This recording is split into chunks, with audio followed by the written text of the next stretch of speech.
اعوذ باللہ من الشیطان الرجیم بسم اللہ الرحمن الرحیم۔ حضرت یوسف علیہ السلام کا قصہ۔ کبھی سوچا ہے کہ اللہ کسی کو بادشاہ بنانے سے پہلے کتنی سخت آزمائشوں سے گزارتا ہے؟ حضرت یوسف علیہ السلام کی زندگی اس کی سب سے بڑی مثال ہے۔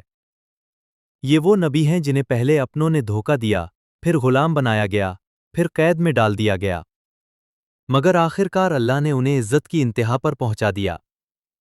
آج ہم قرآن کی روشنی میں حضرت یوسف علیہ السلام کا پورا قصہ سنیں گے۔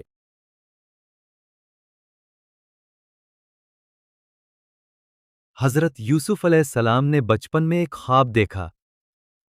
11 ستارے، سورج اور چاند انہیں سجدہ کر رہے ہیں۔ انہوں نے یہ خواب اپنے والد حضرت یعقوب علیہ السلام کو سنایا۔ حضرت یعقوب علیہ السلام سمجھ گئے یہ اللہ کی طرف سے خاص نشان ہے، اسی لیے انہوں نے کہا، بیٹا یہ خواب اپنے بھائیوں کو نہ بتانا۔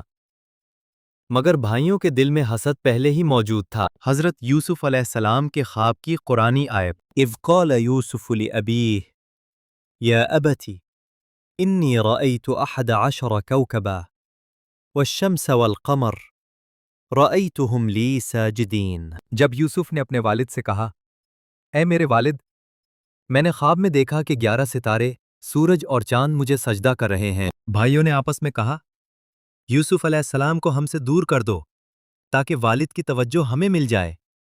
ایک دن وہ انہیں بہانے سے جنگل لے گئے اور ایک گہرے کنویں میں ڈال دیا۔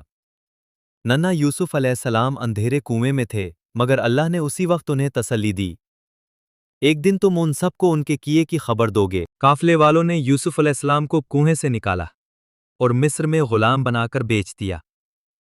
مصر کے عزیز نے انہیں خرید لیا اور کہا، اس بچے کا خیال رکھنا، یہ ہمیں فائدہ دے گا۔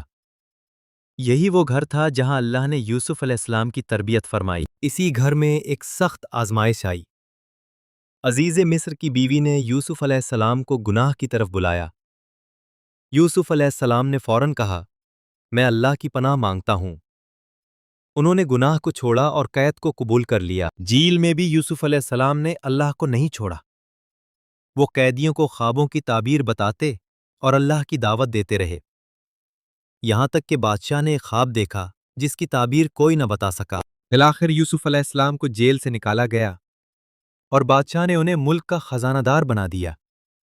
وہی یوسف علیہ السلام جنہیں کنویں میں ڈالا گیا تھا، اب تخت کے قریب تھے۔ حضرت یوسف علیہ السلام کا قصہ ہمیں سکھاتا ہے، صبر کبھی ضائع نہیں جاتا، گناہ چھوڑنا عزت لاتا ہے۔ اللہ کا پلان دیر سے صحیح مگر بہترین ہوتا ہے۔